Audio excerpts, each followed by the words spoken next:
living to the standards of the Word of God. अनि परमेश्वरको वचनको गहिराइमा जिउने जीवन। And the last stage is glorification. अनि पाँचौं कुरा अन्तिम कुरा भनेको चाहिँ महिमित राज्य हो। This is when we shall have glorified bodies. अनि यो ठाउँ चाहिँ यस्तो ठाउँ हो जहाँ चाहिँ महिमित जीवन हाम्रो हुनुपर्दछ।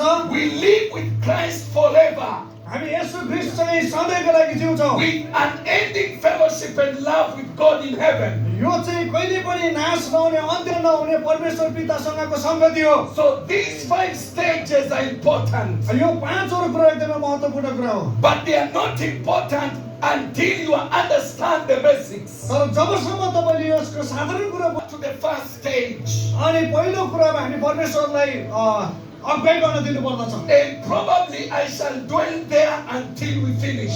अनि हामी यो सिद्धिनु भन्दा अगाडिसम्म हामी सबै कुरालाई हामी हेर्नेछौँ। When we talk about regeneration, हामीले जब यो तेस्रो के भन्छ the Greek word is S-O-Z-O, sozo.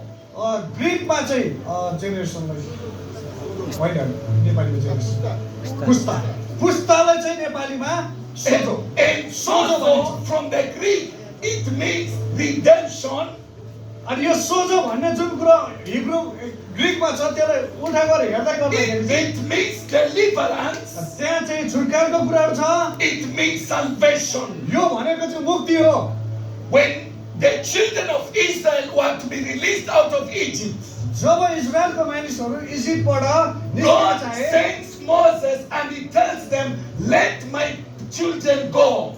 अनि परमेश्वरले मोसालाई पठाउनु भयो र मोसाद्वारा मेरा मानिसहरूलाई चाहिँ पठाउन लगाउनु भन्नु God raises Moses and he says, I have raised a deliverer in the law. अनि परमेश्वरले मोसालाई भने कि मैले एकजना यस्तो छुटकाराकर्तालाई चाहिँ पठाउँदै छु। The Bible says, I have come to set my children free. अनि बाइबलले पनि भन्दछ कि म मेरो